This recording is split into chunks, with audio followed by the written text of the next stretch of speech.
ایک احمق اور بیوقوف انسان کی پہچان اس کی باتوں سے ہوتی ہے، جبکہ ایک سمجھدار انسان کی پہچان اس کی خاموشی سے۔ کسی بہت بڑے فلاسفر نے کہا تھا کہ جس انسان نے یہ سمجھ لیا کہ کب، کہاں، کیسے اور کتنا بولنا ہے، اس بندے کو کامیاب ہونے سے دنیا کی کوئی طاقت نہیں روک سکتی۔ جس طرح کمان سے نکلا ہوا تیر واپس نہیں آ سکتا ہے، اسی طرح منہ سے نکلے ہوئے الفاظ واپس نہیں آ سکتے۔ آپ کے منہ سے نکلے ہوئے الفاظ آپ کی طاقت بھی بن سکتے ہیں اور آپ کی کمزوری بھی۔ آپ کا صحیح وقت پر چپ رہنا زندگی میں آپ کو بہت سی مشکلات، پریشانیوں سے بچا سکتا ہے، اور وہیں پر آپ کا بولا ہوا ایک بھی لفظ آپ کے لیے مشکلات کا ایک پہاڑ بھی کھڑا کر سکتا ہے۔ کئی انٹیلیجنٹ، جینیس، وائس اور بادشاہ لوگ بھی یہی بول کر گئے ہیں، خاموشی ہی میں ہی اصل پاور ہے۔ یہ ایک سمجھدار، کامیاب انسان کو ہی پتا ہوتا ہے کہ کب، کہاں اور کتنا بولنا ہے۔ آج بلکہ ابھی سے سیکھ جائیں گے کب، کہاں، کتنا بولنا ہے، اور جتنا ہی آپ کو بولنے کی ضرورت ہے اتنا ہی آپ بولیں گے۔ خاموشی آپ کے مخالف کو کنفیوز کرتی ہے۔ مثال کے طور پر کسی کمرے میں کسی ٹاپک کو لے کر بحث ہو رہی ہے، اور جب تک کمرے میں موجود سب لوگ پرسکون نہ ہو جائیں تب تک کچھ نہ بولیں اور ویٹ کریں۔ جب سبھی لوگوں کا دھیان آپ کی طرف بڑھنے لگے گا اور سب کی ایکسپیکٹیشنز بڑھنے لگے گی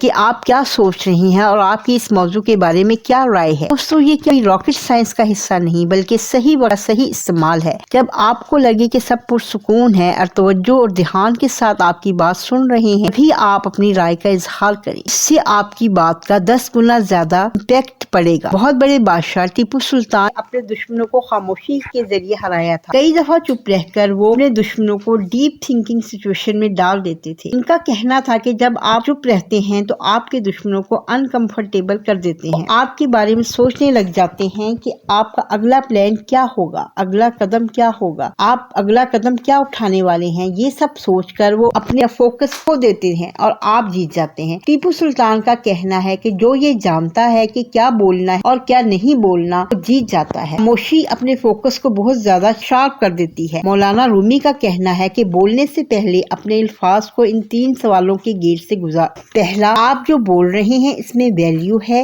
دوسرا، کیا آپ کا بولنا ابھی ضروری ہے؟ تیسرا، ان الفاظ سے کوئی فرق محسوس ہوگا؟ کیا لوگ اسے ایک کان سے سنیں گے اور دوسرے کان سے نکال دیں گے؟ ان تینوں سوالوں کا جواب آپ کو کسی سے بات کرنے سے نہیں ملے گا، بلکہ چپ رہ کر سائلنس، کام اینڈ کول ہونے کے بعد آپ ہوں گے تو آپ کا فوکس ان سوالات پر جائے گا اور بہترین الفاظ کا چناؤ کرنا آپ سیکھ پائیں گے۔ اور سائلنس اور اسپوکن دونوں ایک ساتھ آتے ہیں، کیونکہ اگر بول رہے ہیں تو سوچ نہیں سکتے، سوچ رہے ہیں تو بول نہیں سکتے۔ لوگوں کا اٹینشن کھینچتی ہے۔ اگر آپ گروپ میٹنگ یا کلاس میں بیٹھے ہوں گے، سائلنس لوگوں کا اٹینشن گریب کر لیتی ہے۔ جب ٹیچر لیکچر دے رہا ہوتا ہے تو آپ کا دھیان مختلف چیزوں پر ہوتا ہے، آپ مختلف چیزوں کے بارے میں سوچتے ہیں، آپ اپنے ساتھ بیٹھے دوستوں سے باتیں کرنے لگتے ہیں۔ ٹیچر کی آواز آپ کے بیک گراؤنڈ میں چل رہی ہوتی ہے، لیکن اچانک ٹیچر خاموش ہوتا ہے تو آپ کا دھیان بھی ایک دم بدل جاتا ہے، آپ ٹیچر پر فوکس کرتے ہیں۔ روزمرہ کی زندگی میں آپ نے بھی یہ نوٹ کیا ہوگا کہ آپ بات کر رہے ہوتے ہیں لیکن دوسرے آپ کی بات توجہ اور دلچسپی سے نہیں سن رہے ہوتے۔ اس کے برعکس، اگر آپ صحیح طریقے سے صحیح سے رپلائی بھی نہیں کرتے لیکن جیسے ہی آپ چپ ہوتے ہیں